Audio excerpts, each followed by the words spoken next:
दिलीप और सुधांशु नाम के दो भाई थे। दिलीप की शादी कावेरी के साथ हुई और सुधांशु की शादी माया के साथ। शादी के बाद दोनों भाई अपनी अपनी पत्नी के साथ खुशी खुशी रहा करते थे। दोनों भाइयों के परिवार एक ही घर में रहता था, साथ में खाना, साथ में घूमना। कुल मिलाकर दोनों भाइयों का परिवार खुशहाल परिवार था। कुछ सालों के बाद दिलीप की पत्नी कावेरी को एक बेटा हुआ। भैया, आज मैं बहुत खुश हूँ, चाचा बन गया हूँ मैं। हाँ भाई साहब, इस बच्चे के घर में आने से तो रौनक आ गई है। मैं सबको बताऊंगी कि मैं तो चाची बन गई हूँ, चाची। तुम दोनों कितने अच्छे हो। हमारे बच्चे के आने से ऐसे खुश हो रहे हो जैसे ये बच्चा तुम्हारा ही हो। बस भैया, अब आपका बेटा इस दुनिया में आ गया ना, हम भी कोशिश करेंगे कि हमारा भी बच्चा जल्दी से इस दुनिया में आ जाए। और फिर आपका और हमारा बच्चा दोनों मिलकर दिन भर घर के आंगन में खेला करेंगे। कितना मजा आएगा ना। सच कहती हो माया, मैं भी उसी दिन का इंतजार कर रही हूँ जब तुम्हारी भी गोद भर जाएगी और मेरे बेटे को एक छोटा भाई या बहन मिल जाएगी। 1 साल बीत जाता है। दिलीप और कावेरी का बेटा अब 1 साल का हो चुका था, लेकिन सुधांशु और माया की कोई औलाद नहीं होती। माया, लगता है कि हमारी जिंदगी में बच्चे का सुख ही नहीं है। ऐसा क्यों कहते हैं? दिलीप भाई साहब का बेटा भी तो हमारा ही बेटा है ना। तुम्हारी बात बिल्कुल ठीक है माया, लेकिन फिर भी हमारा खुद का एक बच्चा होता तो कितना अच्छा होता। हाँ, कावेरी भाभी भी हमेशा कहती हैं उन्हें अपने बेटे के लिए एक छोटा भाई या बहन चाहिए। लेकिन देखिए ना, हमारी तो किस्मत ही कितनी खराब है। हमारे तो सारे ट्रीटमेंट भी फेल हो चुके हैं। डॉक्टर ने भी साफ साफ कह दिया है कि तुम कभी माँ नहीं बन सकती। वही तो सुधांशु, बहुत बुरी किस्मत है हमारी। लेकिन माया, हम अपनी किस्मत को इतना क्यों कोस रहे हैं? हम दिलीप भाई साहब के बेटे को अपने बेटे की तरह ही प्यार कर सकते हैं ना। हाँ जी, बिल्कुल सच कहा। मैं भी वैसा कर सकती हूँ। चाची हूँ, उसे छोटी माँ का प्यार नहीं दूंगी क्या? कुछ दिनों के बाद दिलीप का एक दोस्त दिलीप से मिलने के लिए आता है। अरे क्या बात है दिलीप, बधाई हो बधाई। और घर तो काफी बड़ा है तुम्हारा। वैसे तुमने अपने बेटे के बारे में क्या सोचा है? भैया, और क्या सोचेंगे, बस उसे पढ़ा लिखा कर अफसर बनाएंगे, उसकी पढ़ाई पर खर्च करेंगे। अरे भाभी, आपकी तो इतनी सारी प्रॉपर्टी है, आपको किस बात की चिंता? ले देकर एक बेटा ही तो है। अरे नहीं दोस्त, तुम गलत समझ रहे हो।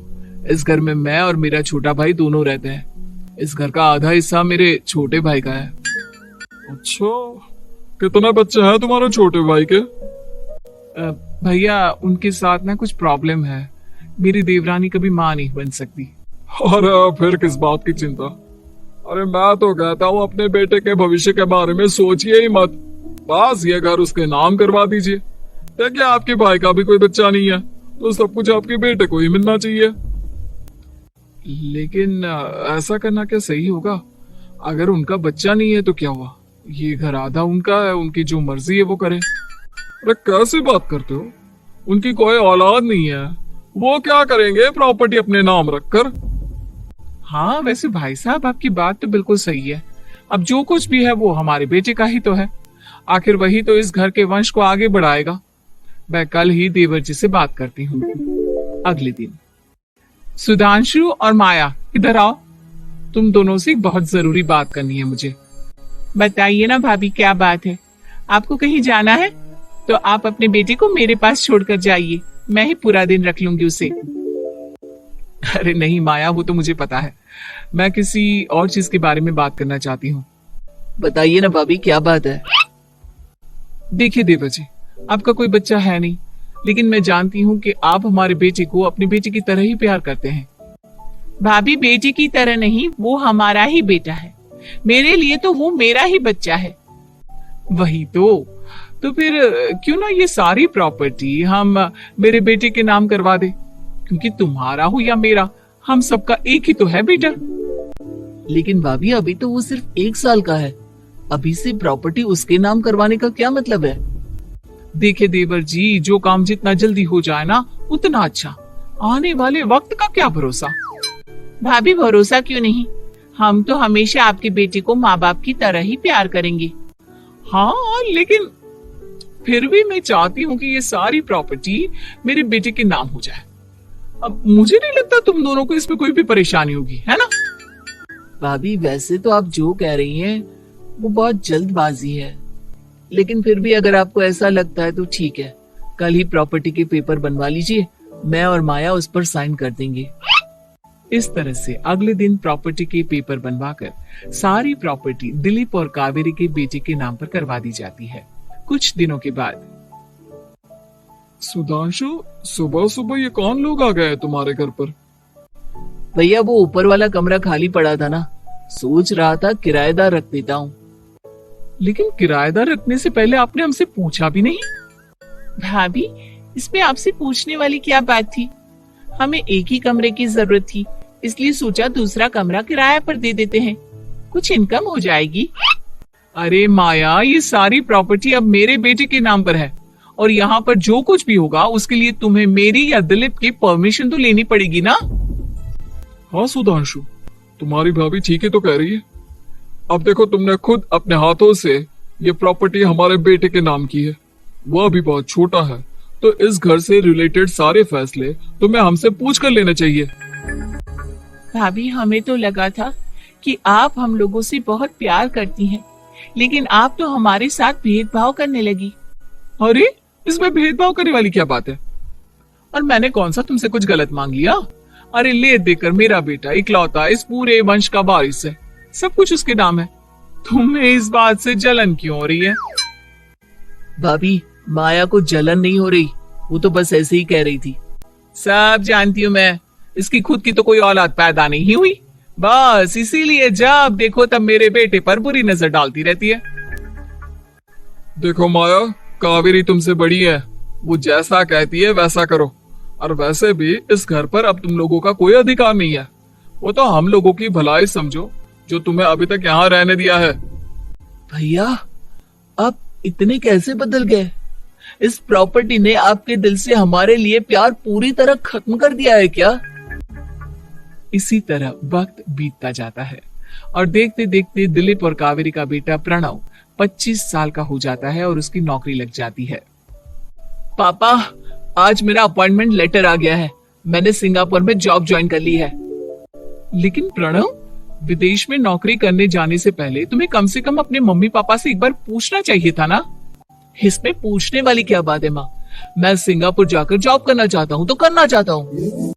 देखो प्रणव, हमने तुम्हारे लिए इतनी सारी प्रॉपर्टी यहाँ पर रखी हुई है, उन सब का क्या होगा? यहाँ रहो, बिजनेस करो। सॉरी पापा, मैं यहाँ रहकर कोई बिजनेस नहीं करने वाला, और ये जितनी भी प्रॉपर्टी आपने मेरे लिए संभाल कर रखी है ना, ऐसे ही किसी को दान में दे दीजिए, क्योंकि मैं सिंगापुर से वापस इंडिया आकर कभी नहीं रहने वाला। दिमाग खराब हो गया है तेरा? जानता नहीं, तेरी वजह से हमने तेरे चाचा चाची से लड़ाई करके पूरा घर तेरे नाम करवा दिया था। हाँ तो ऐसा करने से पहले आपको सोचना चाहिए था ना। और मम्मा, मैं तो वैसे भी उस वक्त 1 साल का था, मेरा इस मैटर से कोई लेना देना नहीं है। कैसी बात कर रहा है ये लड़का? अरे तेरी वजह से अपने छोटे भाई से दुश्मनी लेकर बैठा हूं मैंने तो उसे घर से भी निकाल दिया। जानता नहीं तू, बाजू वाले घर में एक छोटा सा कमरा किराए पर लेकर रहते हैं तेरे चाचा चाची, और ये सब मैंने तेरे लिए किया। देखिए पापा, आपने जो कुछ भी किया अपने लिए किया। मैंने आपसे कब कहा था कि मुझे ये प्रॉपर्टी और घर चाहिए? और वैसे भी अपने भाई के साथ इस तरह का बिहेव करके आपने कोई अच्छा काम तो किया नहीं। तू सही कह रहा है बेटा, हमने तेरे चक्कर में अपने छोटे भाई जैसे देवर और बहन जैसी देवरानी को इस घर से निकाल दिया। बहुत बड़ी गलती हो गई मुझसे। ठीक है मॉम, तो अब आप अपनी गलती सुधारो, लेकिन मुझे तो फॉरेन जाना है, मैं वहीं जाऊंगा। अब आगे क्या करना है ये आपका डिसीजन है। और प्रणव सिंगापुर जॉब करने के लिए चला जाता है। कुछ दिनों के बाद जब दिलीप और कावेरी को अपनी गलती का एहसास होता है तो वो सुधांशु के घर पहुंचती है। सुधांशु, माया, हमें माफ कर दो, हमसे बहुत बड़ी गलती हो गई। क्या हुआ भाभी? आज इतने सालों के बाद अब हम गरीब लोगों के घर क्या करने आई हैं? भाभी, हमने तो खुशी खुशी अपने भतीजे को सब कुछ दे दिया, अब हमारे पास कुछ भी नहीं बचा है। भाई मुझसे बहुत बड़ी गलती हो गई, जो तेरे जैसे भाई को मैंने प्रॉपर्टी के चक्कर में घर से निकाला, और जिसके लिए मैंने ये सब कुछ किया वो खुद ही विदेश चला गया।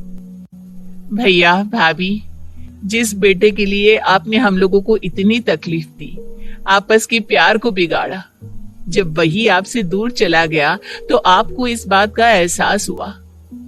लेकिन माफ कीजिए, अब हम आपके साथ रहने के लिए उस घर में नहीं आ सकते। नहीं नहीं माया, ऐसा मत कहो, मुझसे बहुत बड़ी गलती हो गई, प्लीज वापस चलो, मैं वो घर फिर से तुम्हारे नाम कर देती हूँ। भाभी, मैं उस घर का क्या करूंगी? किसके लिए? मेरा कोई बच्चा नहीं, मैं तो बस जिंदगी भर आप लोगों के साथ प्यार से रहना चाहती थी, प्रणव को अपने बेटे की तरह प्यार करना चाहती थी, लेकिन आपने मुझसे वो अधिकार छीन लिया। भाभी और भैया, एक सवाल पूछना चाहता हूँ आप लोगों से। जो बच्चा कुछ ही दिन पहले दुनिया में आया हो, जिस बच्चे के भविष्य का आपको पता ही ना हो, उसके लिए अपने पुराने रिश्तों को तोड़ देना, अपने सगे रिश्तेदारों से दुश्मनी मोल लेना, उनके साथ झगड़ा करना, उनकी बेइज्जती करना, क्या ये सही है?